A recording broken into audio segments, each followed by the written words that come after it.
बात सीमा विवाद की, जिसके ऊपर विदेश मंत्रालय ने अपनी सफाई दी है। सीमा विवाद पर विदेश मंत्रालय ने कहा है कि भारत और चीन के बीच में लाइन ऑफ एक्चुअल कंट्रोल जो है, सीमा नियंत्रण सीमा जो है, उसके ऊपर जल्द निपटाने पर सहमति बनी है। उन्होंने कहा है कि दोनों देशों के बीच सैन्य और कूटनीतिक स्तर पर बातचीत चल रही है ताकि शांतिपूर्ण तरीके से मुद्दे का निपटारा हो सके। ये सीमा के इलाकों में शांति और स्थिरता के लिए भी ज़रूरी है। आज विदेश मंत्रालय के प्रवक्ता ने प्रेस कॉन्फ्रेंस में या पत्रकारों से बात करते हुए ये बात कही है। ये दोनों देशों के द्विपक्षीय रिश्तों के लिए भी ज़रूरी है, ये भी विदेश मंत्रालय का कहना है। उन्होंने कहा है कि इसके पहले 6 जून को कोर कमांडर स्तर की बातचीत चुशूल मोल्डो इलाके में हुई थी और ये सीमा विवाद सुलझाने के लिए हो रहे सैन्य और कूटनीतिक स्तर की बातचीत के सिलसिले के तहत ही हुआ था। नेपाल पर उन्होंने कहा है कि नेपाल के मानचित्र विवाद पर विदेश मंत्रालय के प्रवक्ता का कहना है कि भारत इस पर जल्द ही नेपाल से बात करेगा नहीं। ये बहुत सारी चीज़ों पर निर्भर करता है। उन्होंने एक बार फिर से दोहराया है कि नेपाल से रिश्ता बेहद अहम है और कोविड से लड़ने में भारत बाकी पड़ोसी देशों के साथ साथ नेपाल की भी मदद कर रहा है। Padmini Sharma from NDTV India has asked, the new map has been presented in Nepali Parliament and due to pass tomorrow. Has FS reached out to Nepal? Okay, see, we have already made our position clear on these issues. We deeply value our civilizational, cultural and friendly relations with Nepal, and our multifaceted bilateral partnership has expanded and diversified in recent years. This is because of the enhanced Government of India's focus on humanitarian development and connectivity related projects. These questions have been asked by Vishnu Som from NDTV, Padmini Sharma from NDTV India. As you are aware, a meeting was held between the core commanders of India and China on 6th of June in the Chushul Moldo region. This meeting was in continuation of our diplomatic and military engagement, which both sides have maintained, in order to address the situation in the areas along the India-China borders. It was agreed in this meeting that an early resolution of the situation would be in keeping with the guidance of our leaders.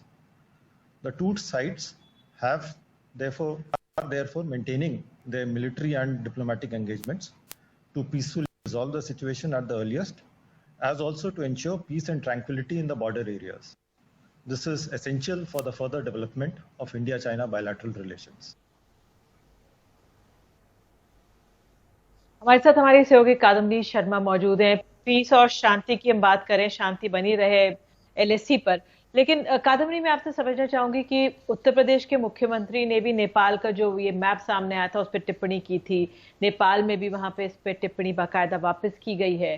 क्या स्थिति, आप लोग आज press conference में गए, दोनों देशों के चीन और नेपाल के संदर्भ में सवाल किए हैं, क्या निकल कर आ रहा है, क्या स्थिति लग रही है आपको? कड़वाहट कुछ कम है क्या?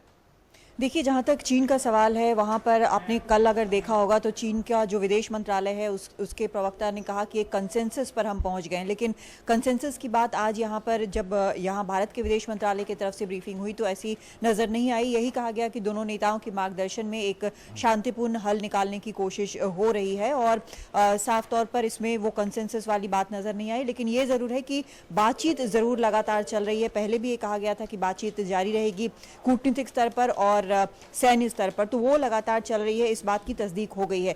लेकिन मामला इतना आसान नहीं है, ये काफ़ी बड़ा अगर देखें तो घुसपैठ है जो एक्सपर्ट्स बता रहे हैं, जो ग्राउंड पे बता रहे हैं। वहाँ पर अगर डिसएंगेजमेंट भी शुरू होता है तो भारत की तरफ से ये मानना चाहिए कि काफ़ी ठोक बजा के देखने के बाद ही वो इस तरह से कोई पब्लिक स्टेटमेंट देंगे कि डिसएंगेजमेंट शुरू हो गया। वहाँ पर ग्राउंड से रिपोर्ट आएगी, सैटेलाइट इमेजरी होगी, उसके बाद इस तरह की रिपोर्ट आएगी। लेकिन ये ज़रूर है कि भारत ने ये साफ कर दिया है कि बातचीत जो है वो लगातार चल रही है।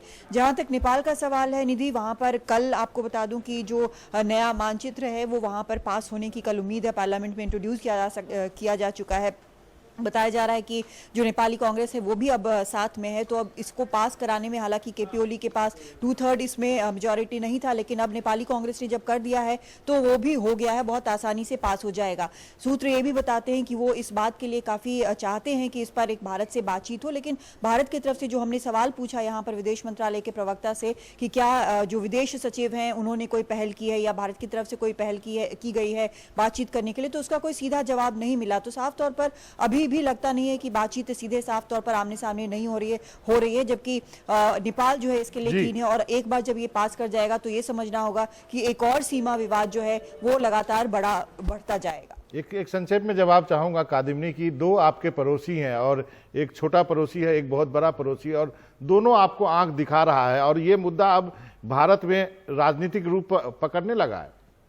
बिल्कुल राजनीतिक रूप पकड़ने लगा है, लेकिन ये एक तरह से ये सही नहीं है, क्योंकि जब सरकार 2014 में आई थी तो ये सबसे पहले था कि हम पड़ोसियों को सबसे ज़्यादा अहमियत देंगे, लेकिन जो पड़ोसी हैं, अगर नेपाल जैसा पड़ोसी जिसके बारे में आप ये कहते हैं कि कल्चरली सिविलाइजेशनली हम बहुत क्लोज हैं, उसके साथ भी जब ऐसा हो रहा है तो कहीं ना कहीं इसके जवाब ढूंढने की बहुत ज़रूरत है। मनोरंजन जी, आपने सही कहा कादिमनी, आपका बहुत बहुत शुक्रिया।